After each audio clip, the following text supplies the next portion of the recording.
Muy buenos días. ¿Cómo amanecieron hoy? 23 de junio. ¿Listo? Bienvenidos. Estamos en Familia Misión Grande hoy y queremos estudiar un poquitico en Mateo 24 acerca de qué. Señales. Vamos a estudiar acerca de qué. Señales y tiempos. Señales y tiempos. En el Evangelio de Mateo, en el capítulo 24, Jesús responde una pregunta que le hacen los discípulos y es, dinos, ¿cuándo serán estas cosas y qué señal habrá de tu venida y del fin del siglo? Esa es la pregunta que plantean los discípulos a Jesús. Entonces vamos a hablar sobre señales, porque ellos dijeron, ¿qué señales habrá de tu venida? ¿Y cuándo? ¿Cuándo? Entonces es tiempo. Está hablando de señales y de tiempos. ¿Listo? ¿Ya vieron dónde sacamos el título? De ahí es el texto. Señales y tiempos. Entonces, Jesús está en un lugar que es el Monte de los Olivos, y el Monte de los Olivos es un lugar representativo proféticamente hablando. El Monte de los Olivos es el lugar donde Jesús solía orar. Significa prensa de aceite. Ya es cuando Jesús va y ora en ese lugar. Y en ese mismo lugar les habla de su venida, de esas señales y esos tiempos. Pero en ese mismo lugar es donde él asciende, ¿recuerdan? Que él resucita, se queda 40 días enseñándoles, y luego asciende, y cuando ascendió, ¿dónde estaba? ¿Dónde estaba? ¿Ya llegaron? En el Monte de los Olivos. Diga, Monte de los Olivos. Y en ese Monte de los Olivos es donde él regresará. ¿Sabía eso? En ese monte, ahí es donde él volverá. ¿Se acuerda que ellos se quedaron mirando cuando Jesús fue recibido en una nube y los ángeles se les presentaron y dijeron, ¿qué hace mirando? El mismo Señor, él volverá. Y ahí mismo se cree que él regresará. ¿Listo? ¿Están listos? Voy a pedir, saludamos a las personas que se conectan a través de YouTube. Bienvenidos, estamos en Familia Misión Grande. Ayúdenos a compartir, inscríbase y comparta también la palabra de Dios. Es una forma también de predicar. ¿Listo? Entonces, vamos a tener toda la atención acá. Por eso le dije, si hay sillas vacías al frente, no importa que deje vacía la que está atrás, para que usted pueda estar más cerca y ver mejor. ¿Listo? Entonces vamos todos a leer el texto. Dice, y estando él sentado, ¿dónde? En el Monte de los Olivos, los discípulos se le acercaron aparte, o sea que esto no fue a la multitud, fue una revelación que le da a sus discípulos en una reunión privada, aparte, diciendo o preguntándole, dinos, ¿cuándo serán estas cosas? Tiempo, ¿cierto? ¿Y qué señal habrá de tu venida y del fin del siglo? ¿Sí? Señales y tiempos. Respondiendo Jesús les dijo, mirad que nadie os engañe. Lo primero que advierte es sobre el engaño. ¿Ustedes sabían que el diablo es un timador? ¿Y que él no sale con cachos y con cola del mundo a recorrer? Llevar en su carrera a mujeres mal casadas y viejas habladoras a sus infiernos a arder. No, no es así. La Biblia no enseña eso. Él se disfraza como ángel de luz. Él es un timador. Él coge un poco de la verdad y presenta la mentira disfrazada. Así lo hizo desde el principio. ¿Listo? Entonces, la primera advertencia de Jesús es, cuidado que nadie los engañe. Porque así como Satanás es el engañador, sus seguidores, sus servidores, sus fans, son también engañadores. ¿Listo? Sigamos leyendo. ¿Están todos en el texto conmigo? Porque vendrán muchos en mi nombre diciendo yo soy el Cristo y a muchos engañarán. O sea, ¿quiénes son los que engañan? Los que vienen en el nombre de Jesús. Vienen a engañar. Y oiréis de guerras y rumores de guerras. mirad que no os turbéis, porque es necesario que todo esto acontezca, pero aún no es el fin. Porque se levantará nación contra nación y reino contra reino, y habrá pestes y hambres y terremotos en diferentes lugares. Y todo esto será principio de dolores. Entonces os entregarán a tribulación y os matarán y seréis aborrecidos de todas las gentes por causa de mi nombre. Muchos tropezarán entonces y se entregarán unos a otros y unos a otros se aborrecerán. Y muchos falsos profetas se levantarán y engañarán a muchos, mas el que persevere hasta el fin, ese será salvo. Y será predicado este evangelio del reino en todo el mundo para testimonio a todas las naciones, y entonces vendrá el fin. ¿Listo? Hasta ahí vamos a leer, porque el pasaje ahí, usted tiene la Biblia, sigue, pero no alcanzamos a cubrir tanto texto. Entonces, aquí la pregunta de ellos, la pregunta de los discípulos es de tiempo. Dinos, ¿cuándo serán estas cosas? ¿Y qué señal habrá de tu venida y del fin del siglo? Entonces, le subrayé ahí la palabra clave. ¿La palabra clave cuál es? O sea, ellos estaban interesados en el tiempo. Señor, ¿nos puede regalar la fecha, el día, el mes, el año y ojalá la hora? ¿Sí? Ellos estaban interesados en la fecha. Señor, dinos cuándo. Y parece que esa es la tendencia de nosotros los seres humanos, a saber cuándo.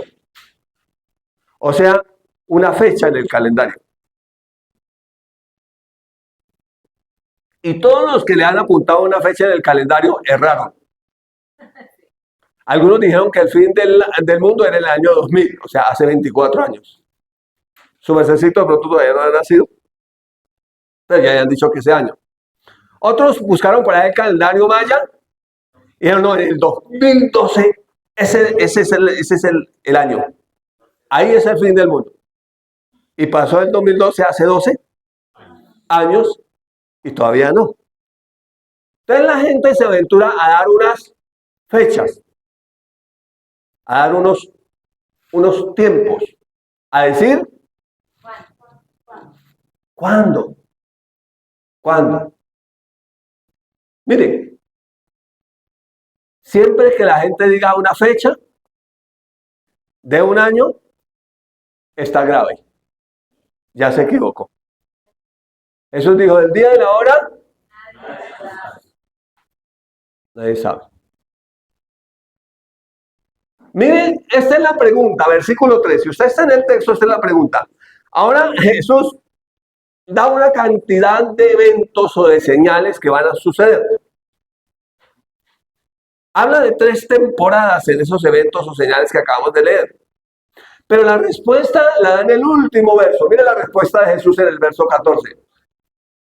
La respuesta a esa pregunta de cuándo, dice, y será predicado este evangelio del reino en todo el mundo,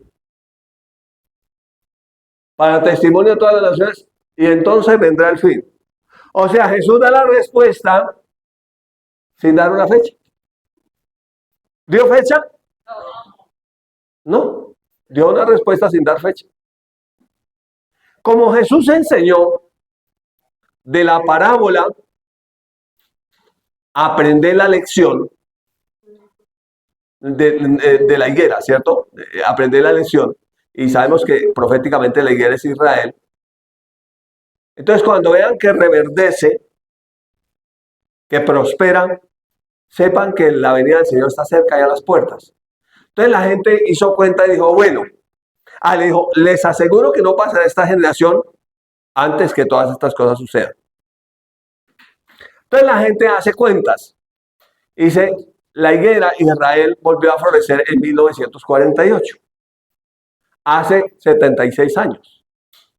Entonces, calcularon una generación. Antes se calculaba la generación en 40 años, pero cuando pasan los 40 años, toda esa generación está viva. Entonces dijeron, no, 80. Lo más robusto, 80. Entonces calculemos 80. Entonces, ahora, 48 más 80, ¿cuánto le daría? ¿Cuánto le daría? Vamos en 76, en el 24. Le da en el 78, en el 28. Entonces decía, ya tengo el cuándo. En el 2028, porque es una generación 80. ¿Será que están acertados? Pero a esos 80, quitémosle los 7 de la tribulación. Porque la tribulación es cuando se desata el inicuo, la bestia. Entonces, restémosle 7 de la tribulación. ¿Cuánto le da? 70.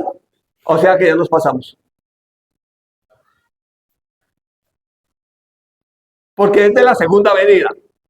Y nosotros nos vamos 7 años antes. Pues usted está ubicado y toma buena profecía, ¿no? Entonces ya nos pasamos, tenía que haber sido el año pasado. Entonces ya estamos graves. Entonces, por muchas cuentas que hagan por aquí, por allá y cuadren números aquí y allá, generalmente cuando decimos cuándo y ponemos una fecha, estamos equivocados. Estamos graves. Porque Jesús dio la respuesta sin dar fecha. No dio fecha. Dio fue unos eventos que tenían que cumplirse. En otras palabras, el cumplimiento de la palabra. Cuando se cumpla, ¿cuándo será el fin? Cuando se predique ese evangelio en todo el mundo. ¿Ya lo predicaron en todo el mundo? Entonces todavía no es el fin. ¿Listo? ¿Estamos? O sea que hay tarea. Entonces, veámoslo aquí en Hechos, capítulo 1. En Hechos 1, Jesús ya está resucitado. Y en el verso 6, ellos le hacen la misma pregunta de tiempo, de cuándo. Y dice, entonces los que se habían reunido, Hechos 1:6, le preguntaron al Señor, le hicieron esa pregunta, Señor, ¿restaurarás el reino de Israel en este tiempo? ¿Cuál era la pregunta? ¿Cuándo? Entonces Jesús resucita, ellos se reúnen y le hacen la pregunta parecida a la que le hicieron en Mateo 24. ¿Cuándo vas a restaurar el reino de Israel? Y miren la respuesta de Jesús en Hechos 1. Todavía está aquí, no se va a desconectar. Si usted logra conectarse con el texto, va a entender muchas cosas. Entonces la respuesta de Jesús es, y les dijo, no os toca a vosotros saber los tiempos. ¿Sabes qué habló Jesús de qué? De tiempo. Pero luego no les toca a ustedes saber los tiempos. O las sazones que el Padre puso en su sola potestad. Entonces le dijo, mire, lo de los tiempos es potestad del Padre. No es de usted. Pero les dice, pero recibiréis poder cuando haya venido sobre ustedes el Espíritu Santo y me seréis testigos en Jerusalén, en toda Judea, en Samaria y hasta lo último de la tierra. ¿No se le parece a la respuesta de Mateo 24? A la pregunta de tiempo, Jesús da una respuesta sin fecha. Da una respuesta de una palabra que tenía que cumplirse. Y era que ellos hubieran sido testigos desde Jerusalén hasta lo último de la tierra. ¿Sí? La pregunta, ¿cuál es? ¿Cuándo? Que tenemos la tendencia a los seres humanos. Es ¿cuándo? Señor, ¿cuándo vendrás? Señor, ¿cuándo restaurarás el reino de Israel? Nosotros, ¿cuándo será el rapto? ¿Cuándo será la segunda venida? Y la pregunta nuestra es, ¿cuándo? Y muchos se aventuran a dar una fecha. Dice, no, ya tengo la fecha. Ya dijimos 2028. No, pero nos equivocamos. Era 2023, ya nos pasamos. Entonces,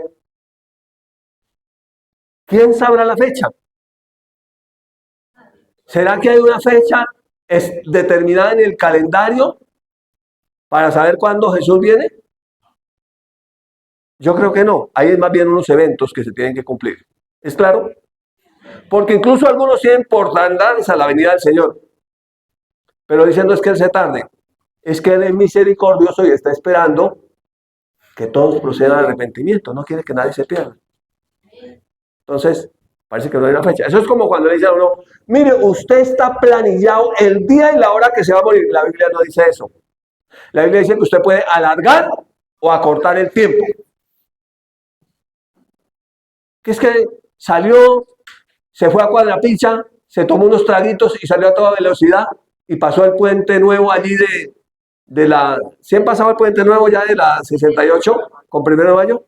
Que quedó así como medio curvo y pasó y había un letrero de desviación, el cual pasaron sin precaución. ¿Y qué pasó? ¿Acortó la vida? Ah, ¿era que estaba establecido el día y la fecha de ese día? No, el cielo no se hubiera ido a tomar, no hubiera pasado sin precaución, no. ¿Qué es que él cumplió el mandamiento de honrar a padre y madre? ¿Qué dice la Biblia? Alargó los días. ¿Lo está viendo ahí? Entonces no hay una fecha establecida en el calendario para la venida del Señor, es lo que trato de decir. ¿Sí están conmigo todavía? Bueno, sigamos entonces. ¿Vamos bien? La pregunta sigue siendo ¿cuándo? Y cuando hablamos, cuando miramos ese tiempo, el cuándo, estamos hablando de nuestro tiempo, el cronos. Entonces nuestro tiempo está medido por una cronometría que depende de la rotación de la Tierra alrededor del Sol. La Tierra hace un doble giro. Uno es el giro que hace ella alrededor de su propio eje. Se llama rotación. Lo hace en 24 horas. Ese es el cronograma. Pero hace un giro alrededor del Sol. Se llama traslación. 1 año. Ese es nuestro tiempo. O sea, nuestro tiempo debajo del Sol. Y esa es nuestra pregunta. ¿Cuándo de esos días? ¿Cuándo será? ¿En diciembre? ¿Será en enero, en febrero, en marzo, en abril? ¿Cuándo será? ¿En qué año? Y tenemos esa inquietud. Pero el tiempo de Dios está por encima del Sol. Se llama eternidad. La palabra es kairos. El tiempo de Dios. ¿Cuándo es el tiempo de Dios? ¿Es un día, una hora, una fecha en el cronos? No, es cuando se cumplen unos eventos.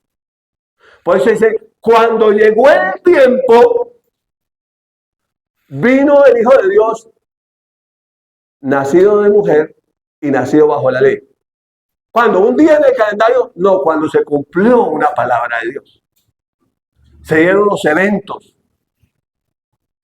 Por eso los cristianos solemos decir, ¿cómo? En el tiempo de Dios. ¿Usted ha oído eso? Estamos hablando de kairos, el tiempo de Dios. El tiempo de Dios no es una fecha en el calendario. El tiempo de Dios es cuando se dan las condiciones del cumplimiento de unos eventos que Dios dijo que se debían cumplir. Ejemplo, el pueblo de Israel sale de Egipto después de 430 años. ¿Para dónde iban? Para Canaán. Dios estaba listo para que rapidito entraran a Canaán. La pregunta era, ¿cuándo vamos a llegar a Canaán? ¿Cuánto tiempo se demoraron? 40 años. ¿En cuánto tiempo debían haber llegado? En 40 días. ¿Quiénes hicieron que fuera más larga la espera para llegar a las promesas? El pueblo. Hasta que todos los incrédulos se murieron en el desierto. Entonces, uno puede estarse preguntando, ¿y mis promesas? ¿Qué pasa con mis promesas? ¿Cuándo? Y la pregunta es esa. Y la respuesta es, cuando estés dispuesto a cumplir con todo lo que Dios ha dicho. Cuando al fin aprendas a obedecer o a creer. Cuando pongas tu vida en orden. Dijo un predicador invitado que tuvimos hace unos 8 días, cuando dejes de ser sinvergüenza. Bueno, él no lo dijo así, dijo no seas sinvergüenza. Yo le estaba gritando el ¿cuándo? ¿Cuándo va a ser? ¿Cuándo? Cuando se den unos eventos del cumplimiento de la promesa en el tiempo de Dios. Dios no tiene afán. Nosotros sí, porque nosotros sí, aquí pasa rápido y volamos. El tiempo pasa como la niebla y volamos. Entonces, ojalá las promesas lleguen antes de que volemos. La mayoría de los israelitas volaron antes de que llegara la promesa. ¿Sí es lo que estamos hablando? Entonces, la pregunta es ¿cuándo? Y la respuesta es, según el Señor, no hay una fecha en el calendario. La respuesta es cuando le prediquen a todo el mundo. Para testimonio de todas las naciones. Entonces el Señor vendrá. ¿Qué falta entonces para que el Señor venga? Que terminemos de predicar. ¿Para que todos crean? No, para que se cumpla. Que predicamos a todos.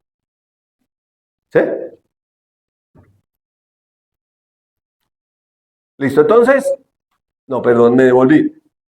Me emocioné. Entonces aquí,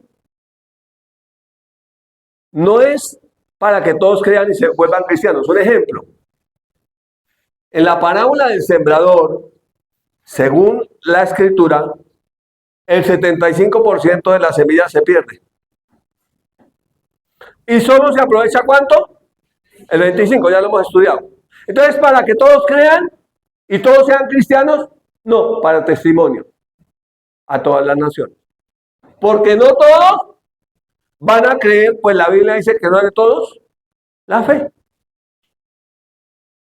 Se predica y algunos no creen, otros creen. Pero igual sigamos predicando, así nadie crea. O dejamos de predicar porque nadie cree. Seguimos predicando, así nadie crea. Otro ejemplo. En Hechos, capítulo 2, Pedro predicó un sermón tremendo después que el Espíritu Santo viniera sobre ellos en Pentecostés. ¿Cuántos creyeron? 3.000 personas. ¿Cuántos se estima que estaban en la multitud? 3 millones. ¿Todos creyeron? No, unos se pusieron a volar y se dijeron, están borrachos. La mayoría no creyó. Entonces, al final, habrá un testimonio para juicio del que no creyó. Por eso, en otras palabras, Jesús les dijo cuando los mandó a predicar, vayan y si en alguna casa o ciudad no lo reciban ustedes, sacudan el polvo de los pies, porque ese les servirá de testimonio del día del juicio. Ah, pero sí le predicaron.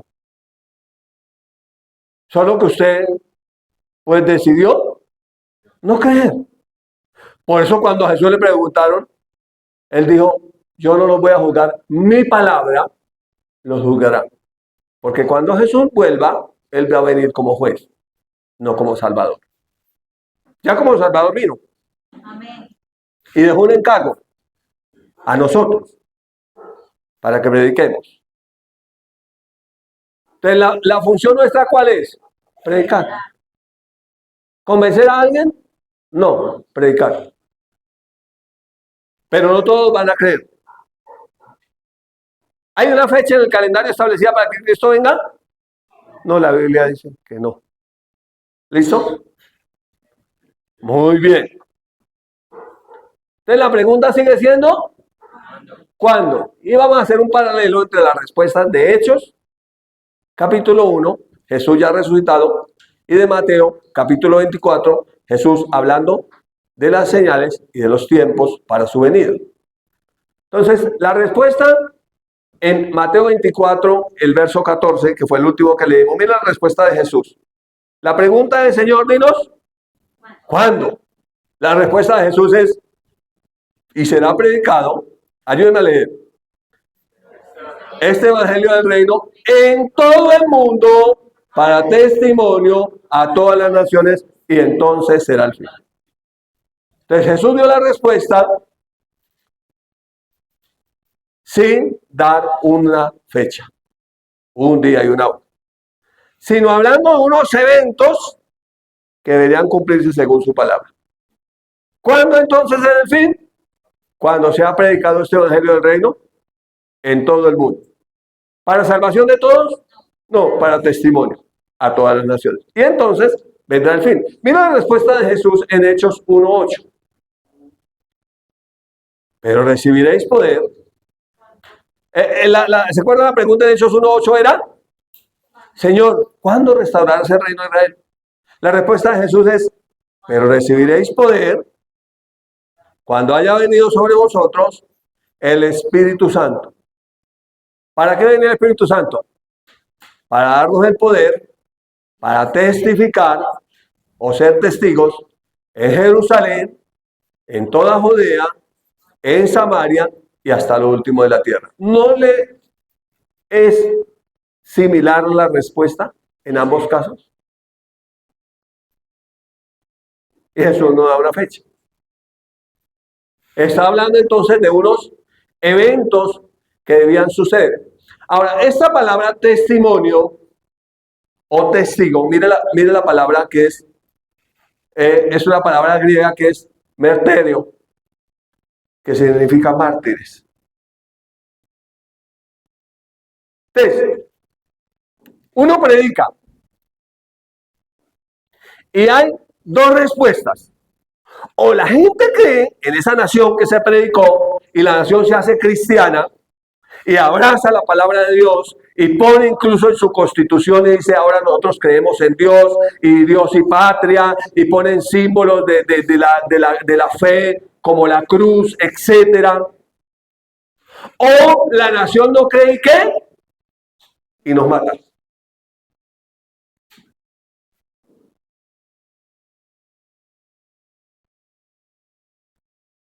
Hablando de naciones, está hablando más que todo de linajes, no tanto de países. Y en todas las naciones donde se ha predicado el evangelio ha habido mártires. Y me seréis testigos. Mis mártires. Allá, cuando empezaron a predicar en el primer siglo, ¿qué pasó? Los mataron. Fueron mártires. Entonces, ¿se cumplió la profecía? Sí, en ambos casos. Sea que crean, se vuelvan cristianos, abracen la fe, o sea que no crean y nos maten. Y levante su mano y diga, y sea para una cosa, o sea para la otra, estamos preparados.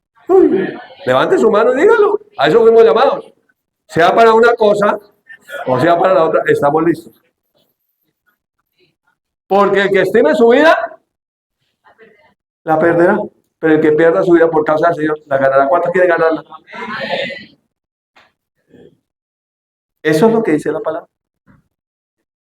Entonces, aquí estamos observando que según Mateo 24, el pasaje que acabamos de leer, la parte del pasaje que acabamos de leer, habla de 3 temporadas. Mire, vamos a analizar esas 3 temporadas. Si usted logra conectarse con el texto que va a salir aquí en la pantalla, lo puede entender. Habla de 3 temporadas o de 3 tiempos.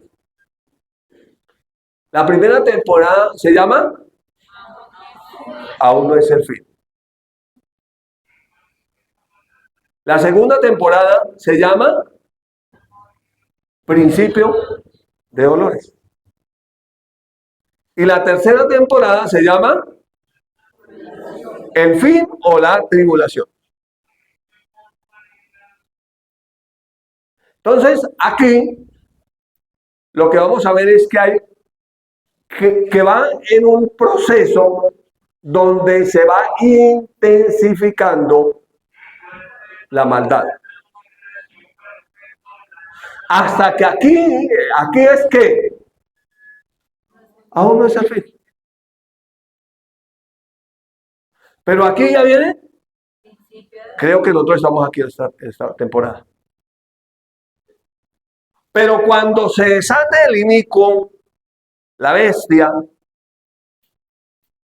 entonces vendrá el fin, la tribulación. ¿Vamos bien? Bueno, muy bien. Entonces vamos a analizar. Vamos a ir descendiendo para ver esos tres tiempos. Todavía acá.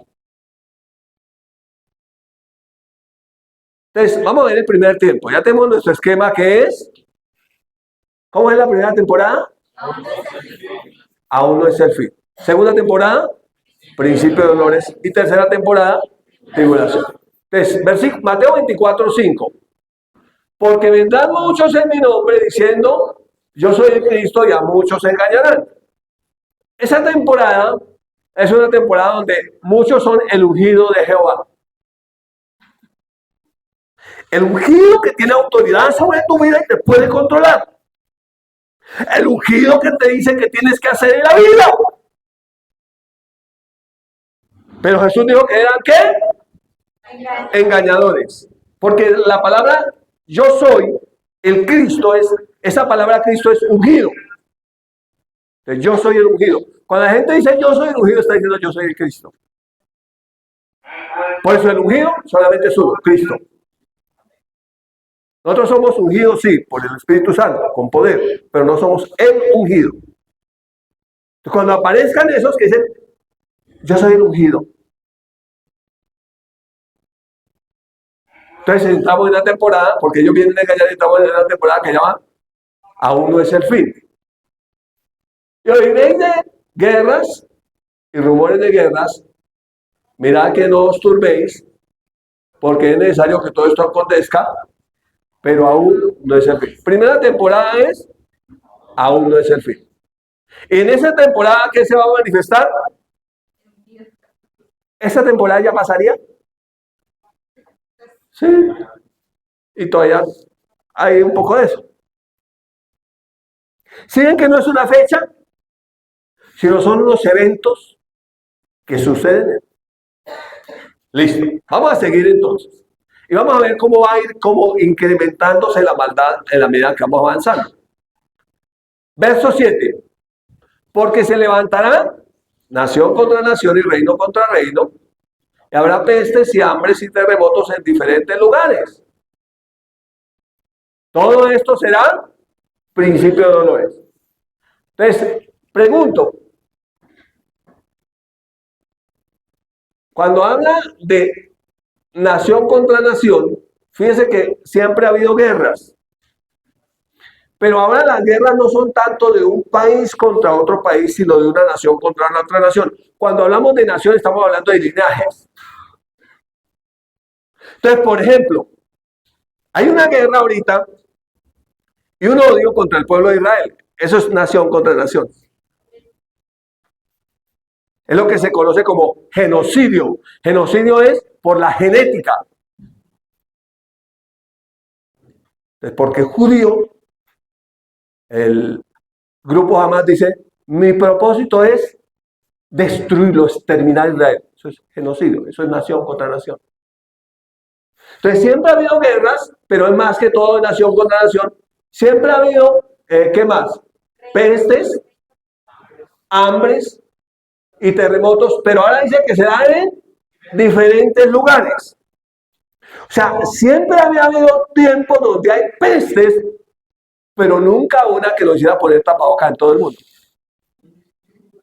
Era normal que por allá donde la gente vive en condiciones lamentables, se presentara eso, pero no, por ejemplo, aquí en Bogotá.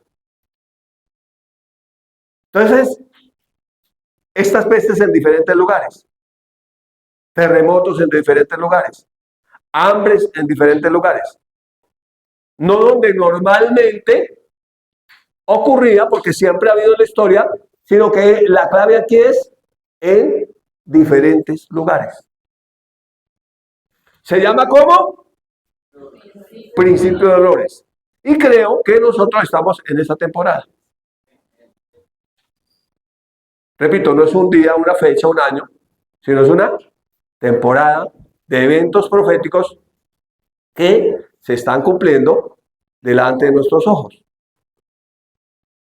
Ahora viene la tercera temporada y es versículo 9.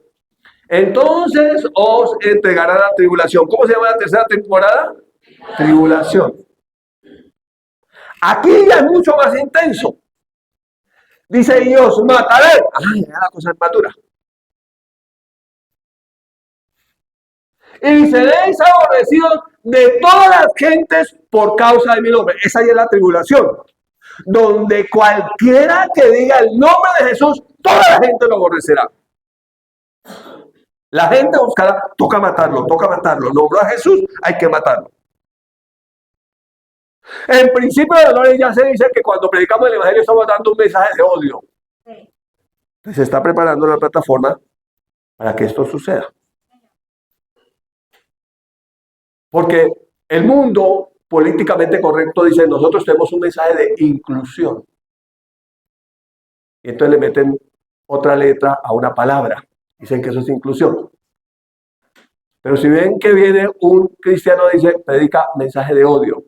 Y más adelante dirán, toca matarlo. ¿Sí ven? Entonces, ¿por qué va a ser el problema? Por causa del nombre de Jesús. En esta temporada de tribulación, entonces, ¿qué pasó? Ya se desató la bestia, el anticristo. Ya vino, ya tomó el poder. ¿Será que ahorita ya está operando? Sí, pero controladito. ¿Seguimos leyendo? Porque están tan callados, vamos. Entonces, ¿qué pasará? Muchos tropezarán entonces y se entregarán unos a otros y unos a otros se aborrecerán. Entonces van a llamar, y es que usted es cristiano, no es él. Y son todos cristianos, pero no es él. Mátelo a él. Es tribulación. Se aborrecerán y unos a otros se entregarán porque tienen miedo, tienen pánico, y muchos falsos profetas se levantarán y engañarán a muchos. Sigue que esta señal viene de antes, de otra temporada, pero sigue acá. ¿Qué dice el verso 13? Mas el que persevere hasta el fin, ese será salvo. En otras palabras, el que no niegue al Señor, aún a costa de su propia cabeza, ese será salvo. Porque no nos ha dado Dios espíritu de cobardía, sino de poder, de amor y de dominio propio. Entonces aquí, en esta temporada, la salvación va a ser a causa de la propia vida de la gente que confiese al Señor. Indudablemente no estamos en esta temporada todavía. ¿Listo? Viendo como esas 3 temporadas. ¿Vamos bien hasta ahí? Listo. Entonces, ya el apóstol Pablo en la segunda carta a Tesalonicenses, en el capítulo 2, los primeros 13 versos, 12 versos creo que es.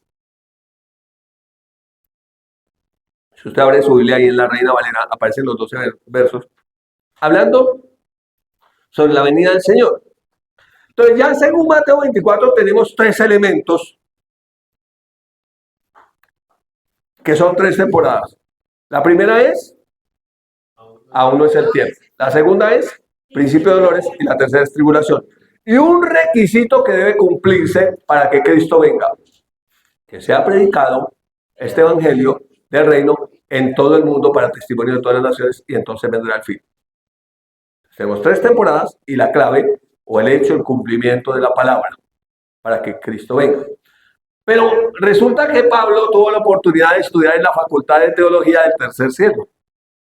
Luego Pablo tiene una revelación tremenda. No va a contradecir lo que dijo Cristo, pero seguramente nos dará algunos detalles más. Porque recuerde que la revelación es progresiva. Entonces va a dar algunos detalles más. ¿Están listos?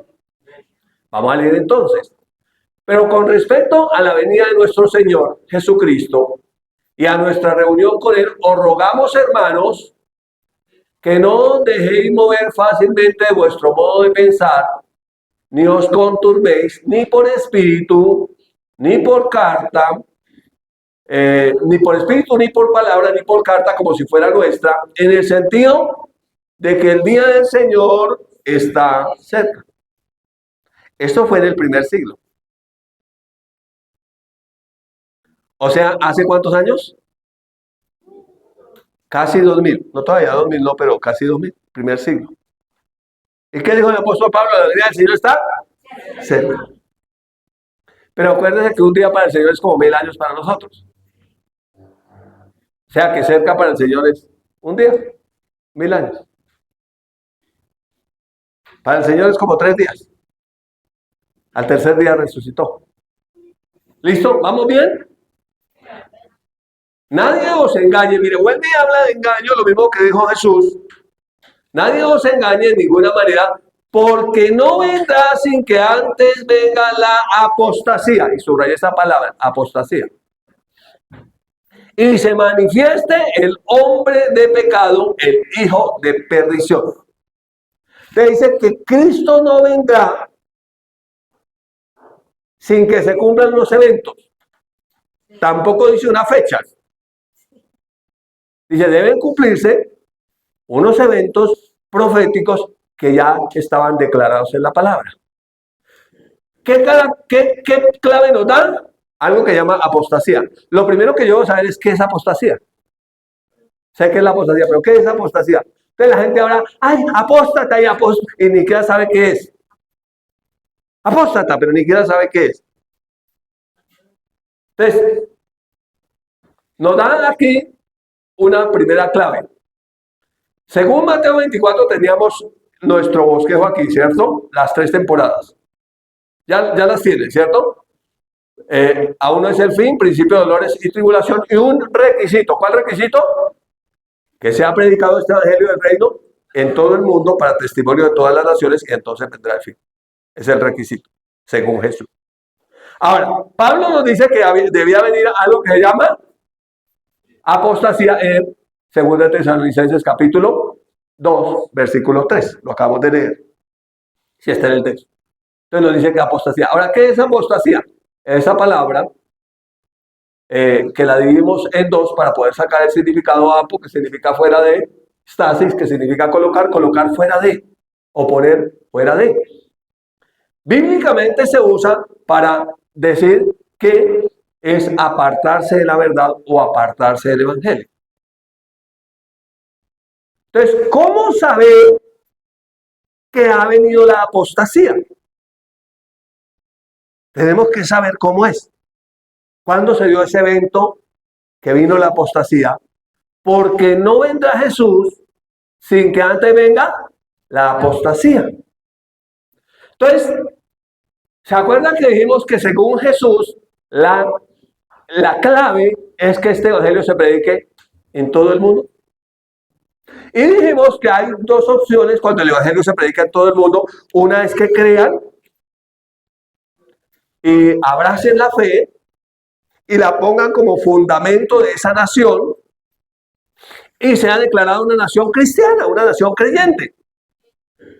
Entonces, para que haya apostasía debe haber creído. Porque si no cree, ya sabemos que la otra señal es que simplemente seremos mártires, los que prediquen y los matan y ya. Pero si creyeron, entonces es que esas naciones que creyeron se aparten de la verdad. O sea, una nación que tradicionalmente fue conocida como una nación cristiana y que de pronto empiece a apartarse de la verdad y diga, ya no puede orar en los colegios. No se puede dar clases de educación religiosa o bíblica o cristiana en los colegios, en las universidades. O empiecen a quitar símbolos del cristianismo. Hace la semana pasada en Colombia, para los que ven noticias, de una de las salas de las altas cortes fue retirado el crucifijo. Aquí, este elemento hay que sacarlo. Y nosotros sabemos que la cruz simboliza a Cristo. Entonces, en naciones que eran cristianas evangélicas, o pueden ser cristianas católicas que tenían principios, o pueden ser cristianas ortodoxas que tenían principios, que empiezan ¿a qué? A apartarse de la verdad y a traer otras enseñanzas. Miren lo que nos dice el Espíritu Santo por el apóstol Pablo en 1 Timoteo 4:1. Y está hablando, pero el Espíritu dice claramente que en los postreros tiempos, o sea, los últimos tiempos, algunos, miren que aparece aquí como verbo, apostatarán. Mira la palabra, ese es un verbo de la fe. Entonces, ¿qué es apostatar de la fe? Es apartarse de la fe. ¿Cómo lo harán? Escuchando espíritus engañadores y doctrinas de demonios. Entonces, pueden que a esas nuevas doctrinas ahora le llamen cultura ancestral.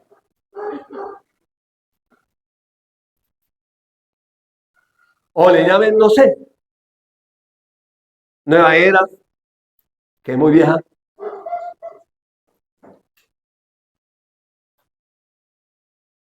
Open mind, meditación trascendental, lo que quieran llamarle. Pero se apostatarán de la fe. ¿Qué es? Se apartarán de la verdad de la palabra. Porque están escuchando a espíritus engañadores que le están dando unas doctrinas, unas enseñanzas que son doctrinas de demonios. ¿Sí? Entonces aquí, esto tiene que suceder antes que Cristo venga. Piense, ¿será que algo de esto hay en este mundo que vivimos hoy, en el año 2024? Haga memoria, pronto algunas naciones cristianas que ahora están girando de una forma extraña hacia otras doctrinas. Doctrinas de las tinieblas, doctrinas extrañas, doctrinas de error. ¿Listo? ¿Vamos bien? ¿Está ahí? Muy bien. Quiero poder terminar. Volvamos a 2 Tesalonicenses 2. ¿Dónde habíamos quedado? ¿En qué versículo? 3. Vamos a leer el 4 entonces. Entonces dice que no vendrá sin que antes venga la apostasía y se manifieste el hombre de pecado, ¿cierto? El cual se opone y se levanta contra todo lo que se llame Dios y es objeto de culto, tanto que se siente en el templo de Dios como Dios, haciéndose pasar por Dios. Entonces tiene que construir el tercer templo. ¿Qué templo solo es uno? Para los que estudiamos la Biblia lo sabemos, ¿no? El primer templo fue destruido. ¿Se acuerdan? Ya vimos esa historia. Segundo templo de Dios 70 fue destruido. Y está listo para construir el tercer templo. Solo que hay un detalle ahí donde tiene que ser construido. Tercer lugar, sagrado de los musulmanes. Entonces se tiene que construir el tercer templo. ¿Y qué va a hacer este inicuo?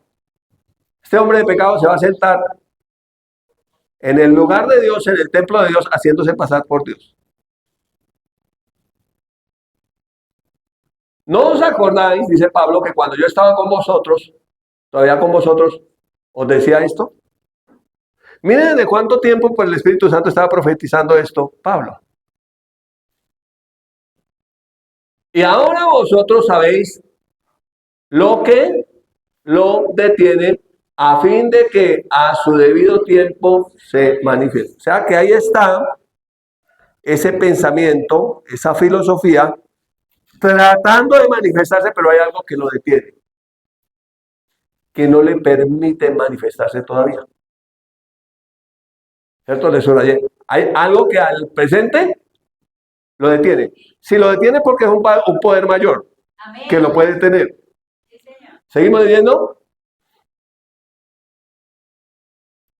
Porque ya está en acción el misterio de la iniquidad. Mire, le subrayé ese misterio de la iniquidad.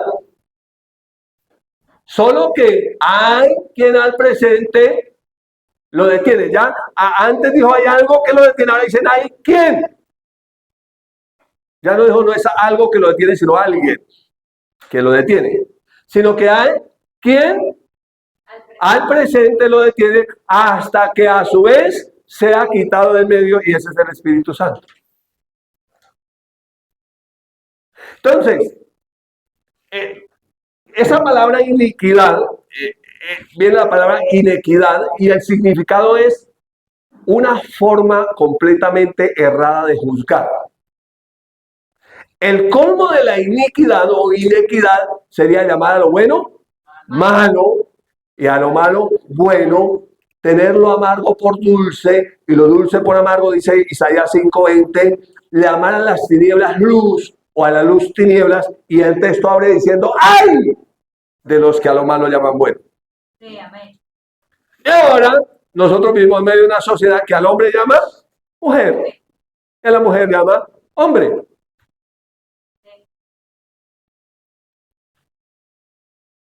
Y entonces les explicamos, le decimos, a ver, le damos una explicación científica. Dice, científicamente existen unos cromosomas que son XX, cuyo sexo es masculino, o XY, cuyo sexo es femenino. Pero ellos no entienden ciencia. Ellos solo entienden cómo me siento. No es que yo me siento mujer, entonces yo soy una mujer porque me siento mujer, solo que estoy en el cuerpo ajeno. Entonces no entienden ciencia. Entonces, a esto es a lo que yo he llamado estupidez mental.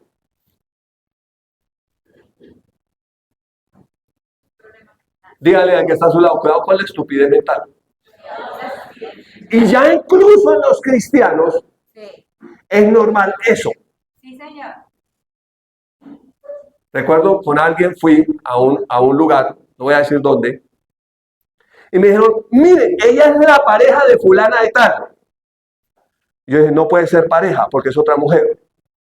Si son dos mujeres, no es una pareja, es un par de mujeres. Si son dos varones, tampoco es una pareja, son un par de manes. Pero ya eso es normal, se llama estupidez mental. Es la forma errónea de juzgar. Es llamar a lo malo bueno y a lo bueno malo. Aún en contra de la ciencia. Porque hubo un tiempo donde la gente se apartó de Dios por seguir la ciencia. Pero acuérdense que toda ciencia viene de Dios. Todos los grandes descubrimientos vienen de Dios. Luego la ciencia se apartó de Dios, pero al final la ciencia volverá su corazón a Dios, que fue el que la dio. Y entonces ellos irán en contra de la ciencia con los argumentos estúpidos diciendo que es verdad. Entonces eso es inclusión. Eso es manera correcta de pensar. Eso es ser pacífico. Eso es ser moderno.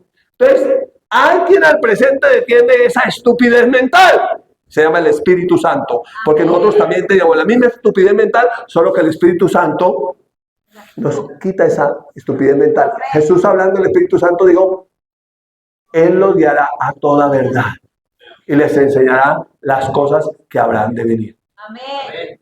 Así que si el Espíritu Santo guía a toda la verdad, hay un espíritu del anticristo que guía a toda mentira y engaño. Y lleva a la gente a eso. Entonces nosotros también veníamos de esa misteriosa manera de juzgar incorrectamente, esa estupidez mental, pero el Espíritu Santo nos va quitando esa estupidez mental. Todavía tenemos un poco de estupidez mental, ¿sabe cómo se llama? Carne o manera no renovada de pensar. Y por eso necesitamos llenarnos del Espíritu Santo, de la palabra, para que esa estupidez se vaya quitando. Sí, amén. Y ya no le digamos, ¡ay, es la pareja de fulano de tal, de fulana! No, ella tiene un hogar poliamoroso. Se casó con 4 mujeres más. Es la quinta. Otro dijo, no, felices los 4. Y la gente llama, ¿y eso qué? No, eso es música. ¿Y eso qué es? Eso es arte. Y uno mira y dice, yo pensé que era el vómito de un gato. No, es arte. Eso es arte, mire. Arte muy maravilloso. Pero esa es la estupidez de la gente. ¿Sí me explico? Entonces, ese misterio de la iniquidad, esa misteriosa manera de juzgar equivocadamente, ya está ¿qué? En acción. Pero hay algo que hay alguien que es el Espíritu Santo que lo detiene. Y ahí esa batalla. Estamos en principio de dolores. ¿Lo está viendo ahí? Pero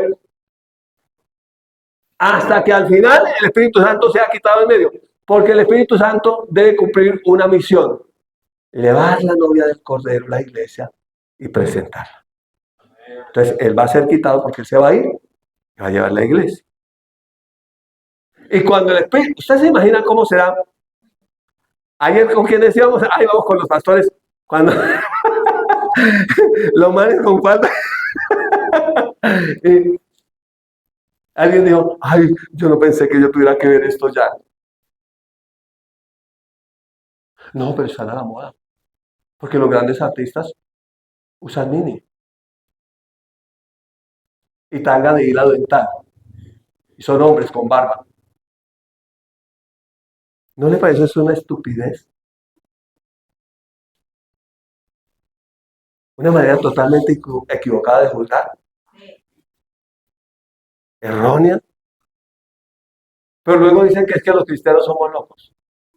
Porque decimos que es un hombre, una mujer, y se casan y tienen hijos, y son fieles el uno al otro, y que esa es la forma como debe funcionar todo. Pero no, eso no está bien. Según esa manera equivocada que está en acción, de pensar, de juzgar, de llamar a lo malo bueno y a lo bueno malo, y etc. Así lo mismo y viceversa en sentido contrario, como lo profetizó la reina. ¿Sí? Más o menos. Vamos, sigamos. Sigamos porque el tiempo aquí es muy corto. Dice, cuando el Espíritu Santo se ha quitado, entonces se manifestará aquel inicuo. ¿Sí ven que viene de iniquidad, forma equivocada de pensar? Inequidad. A quien el Señor, mire lo que hace el Señor, matará con el espíritu de su boca y destruirá con el resplandor de su venida. Tranquilo que el Señor se va a encargar de toda esa estupidez. Verso 9. Inicuo cuyo advenimiento es por obra de Satanás, con gran poder y señales y prodigios mentirosos. Verso 10. Y con todo engaño de iniquidad. Mire que es un engaño. Esa forma equivocada, esa, o que llamamos estupidez mental, es un engaño. Es un engaño.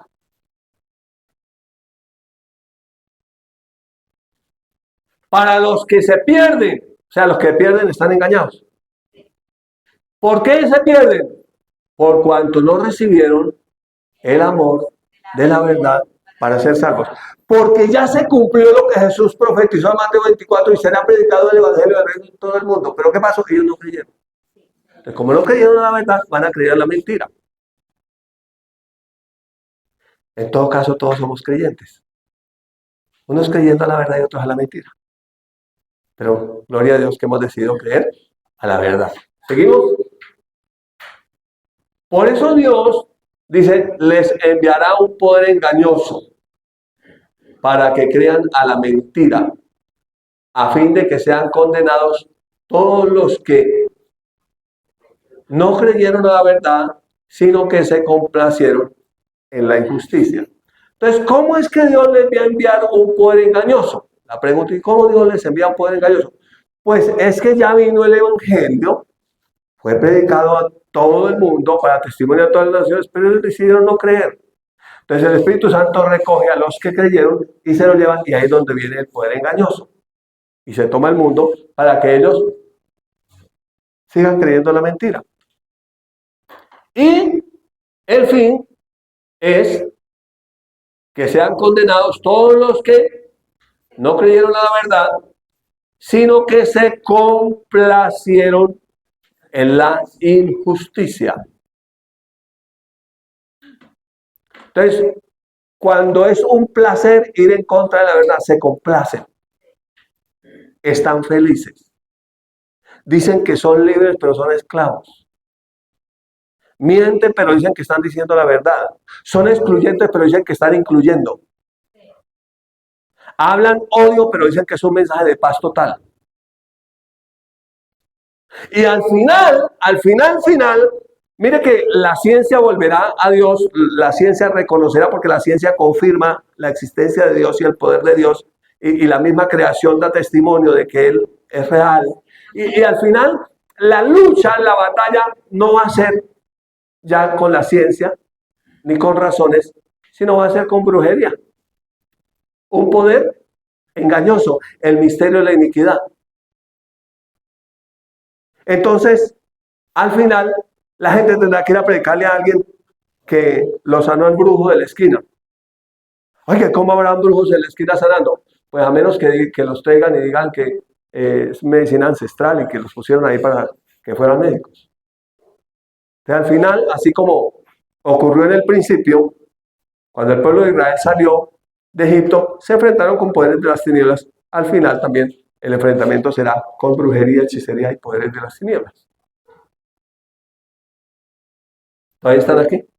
Diga, la cosa es seria. Siervo. La cosa es seria, siervo. Nosotros estamos viviendo tiempos proféticos. No hay un día, no hay una hora, pero los eventos señalan que estamos en los tiempos finales. Sí, amén. Y en los tiempos finales, el diablo no está jugando a ser diablo. Nosotros los cristianos no podemos jugar a ser cristianos. Debemos ser determinados, radicales, claros, entendiendo que se trata de la vida eterna. Amén. Nuestra y de nuestros hijos. Sí, Señor. Y que tenemos que aprender a pararnos firmes y a decir la verdad en medio de una generación maligna y perversa, que está movida por un poder engañoso, que a lo bueno llama malo, que juzga y dice una cantidad de mentiras, y que la mayoría, escúcheme bien, la mayoría les cree. Sí. O sea que nosotros somos minoría, no importa, pero en Cristo somos más. Amén. Entonces, finalmente, cuando dice que se complace en la injusticia,